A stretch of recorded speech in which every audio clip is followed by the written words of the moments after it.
Hello student, welcome back to my channel. जैसे कि पढ़े थे भारत संविधान का भाग 6 का, अपनी वीडियो को कंटिन्यू करते हुए हम इस पार्ट को भी जल्दी खत्म करने की कोशिश करेंगे। ठीक, तो आज हम पढ़ेंगे आर्टिकल 209, 210, 211, 212, 230, 240 एंड 250।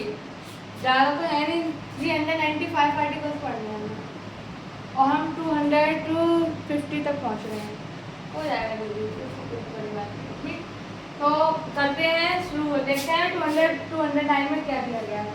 विधानमंडल की सभा, विधानमंडल की भाषा, विधानमंडल की भाषा का जो बताएगा कि विधानमंडल में किस तरीके की भाषा। तो मैंने आपको जैसे पहले बताया था, विधानमंडल में जो है हिंदी और अंग्रेजी दोनों भाषाओं में बात की जा सकती है। और अगर कोई विधायक या अध्यक्ष जो भी या सभापति जो भी है वो अपनी मातृभाषा में बात कर सकता है या करना चाहता है या उसमें कंफर्टेबल फील कर रहा है, वो अपनी मातृभाषा भी बोल सकता है। इसी बारे में बताया गया है, विधानमंडल की कार्यवाही हिंदी या अंग्रेजी में होगी। अध्यक्ष या सभापति को अपनी मातृभाषा में बोलने का अधिकार होगा। नेक्स्ट आता है 210, 210 बोलता है विधानमंडल के सदस्यों की शपथ। विधानमंडल के सदस्यों की शपथ राज्यपाल के समक्ष या उनके द्वारा नियुक्त किसी व्यक्ति के समक्ष जो शपथ ली जाएगी, उसका चर्चा की गई है। अब आता है आर्टिकल 211 में क्या दिया गया है।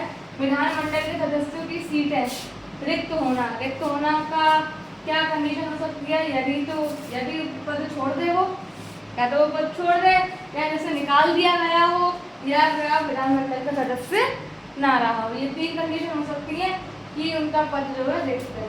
विधानमंडल के सदस्यों के वेतन और भत्तों की चर्चा की गई है।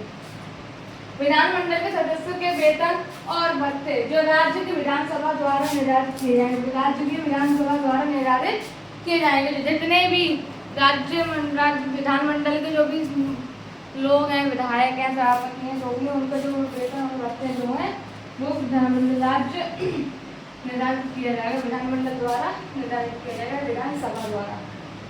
जो विधानसभा है वो सभी को निर्धारित करती है। आता है आर्टिकल 230 हमसे बोलता है अध्यादेश के बारे में, अध्यादेश जारी करने की शक्ति के बारे में कि क्या राज्यपाल को अध्यादेश जारी करने की शक्ति है। जी हाँ, बिल्कुल है।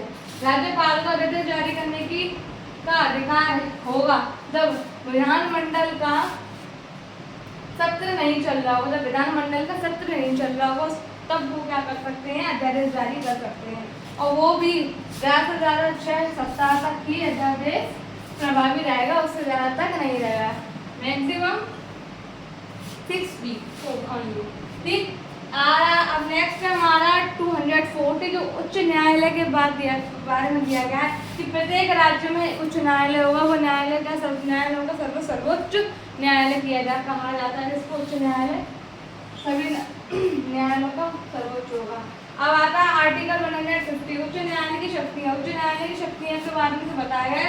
उच्च न्यायालयों को अपने अधीनस्थ न्यायालयों पर नियंत्रण अधिकार होगा। जो उसने अलग अलग जगहों पर जो न्यायालय खोले हैं, तो जो हमारा उच्च न्यायालय है उसको अधिकार होगा कि उन सब पर नियंत्रण बना के रखे। अधीनस्थ न्यायालयों के निर्णयों का समीक्षा कर सकेगा। अगर कोई ऐसी कंडीशन होती है जो छोटे न्यायालयों पर नहीं होती है, सिटियों में छोटे खुले होते हैं, तो वो केस फिर कहाँ जाता है, उच्च न्यायालय में जाता है। वहाँ उसका क्या करा जाता है, जो भी फैसला है वो न्यायालय से सुनाती है, सुप्रीम कोर्ट, उसके बाद अपना वो आगे बढ़ता है। ठीक, तो आज हमने ये पढ़ लिया 250 तक। आगे की वीडियो हम कल कंटिन्यू करेंगे। अगर आपको समझ में ना आया हो तो मुझसे ज़रूर पूछ लीजिएगा, और नहीं दिख नहीं रहा हो या कुछ भी ज़रूर बताइएगा। ठीक, थैंक यू।